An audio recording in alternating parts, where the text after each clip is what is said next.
Gorilla is standing outside at night, minding his own business, and then he looks up, just for a second, and something in his chest goes quiet. The argument from earlier, the thing he forgot to do, the mild dread about tomorrow, all of it just stops. For 1 second, Gorilla isn't thinking about Gorilla at all. That's not a mood. That's not poetry. That's a measurable event happening inside Gorilla's actual skull, and scientists have mapped exactly what it is. Part 1. The voice that never shuts up. Gorilla's brain runs a system in the background almost all day called the default mode network. Its whole job is thinking about Gorilla, replaying what Gorilla said, worrying about what Gorilla should be doing, narrating Gorilla's own reputation back to Gorilla like a nervous assistant who never clocks out. It's useful sometimes. It's also exhausting, because it basically never stops. Part 2.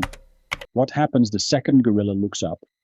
A psychologist named Dasha Keltner, who has spent decades studying this exact thing at UC Berkeley, found something specific happens when a person experiences real awe.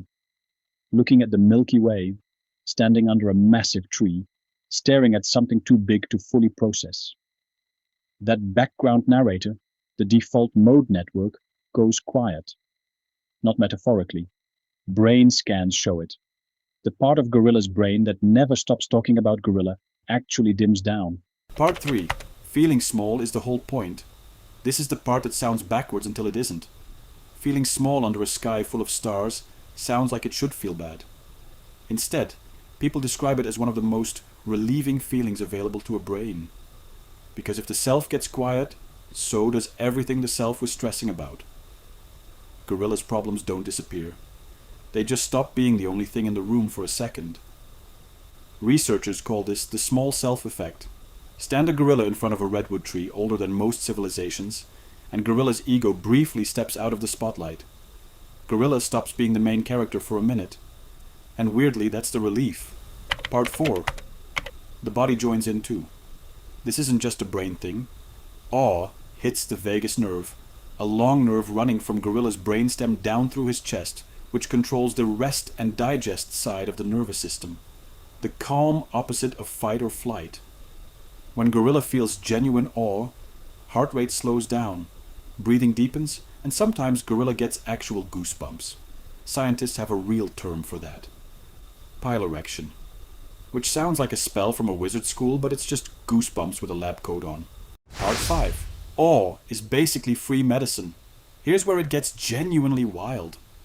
Keltner's team measured actual inflammation markers in people's blood after studying their weekly emotions. The people who reported more awe in their week had lower levels of a specific inflammatory marker called IL-6, which is linked to chronic stress, depression, and long-term disease risk. A feeling. An emotion Gorilla gets for free by looking up at the right time, measurably calming inflammation in the body. Gorilla did not expect the night sky to have health benefits, but here they are. Part 6. Why modern life is basically an awe desert. Here's the problem. Gorilla evolved around genuinely awe-triggering things constantly. Huge skies, enormous storms, unexplainable stuff happening in nature all the time. Modern Gorilla lives inside rectangles. Phone rectangle, TV rectangle, ceiling. The tallest thing Gorilla sees most days is a building he's seen 400 times already, which stopped being impressive around the second time he saw it. Without regular awe, the default mode network almost never gets a break. It just runs and runs, narrating and worrying and comparing all day, every day. Gorilla wonders why his brain feels loud all the time. This might be part of the answer. Gorilla simply isn't looking up enough to give it a rest. Part 7. Awe doesn't need a mountain. This is the actual good news. Keltner's research found people experience awe more often than they think, several times a week on average, and it doesn't require a plane ticket to the Himalayas. A clear night sky works. A massive old tree works. Even watching someone do something quietly impressive can trigger it. Gorilla doesn't need a mountain. Gorilla needs 60 uninterrupted seconds and something bigger than himself to actually look at. Part 8. The 1-minute fix. Researchers have found that even short bursts of awe, as brief as 60 seconds, are enough to measurably shift attention away from the self. 60 seconds. That's less time than Gorilla spends deciding what to watch next. So here's the actual move. Once a day, Gorilla finds one thing too big to fully process. Stars, a tree, a skyline at night, and Gorilla just looks, no phone. No narrating it in his head for later. Just looking. Long enough for the noisy assistant upstairs to finally take a breath. Part 9. This isn't about becoming a monk. Gorilla isn't saying quit society and live under the stars full time. Gorilla still has bananas to earn and a grind to run. But the data is sitting right there.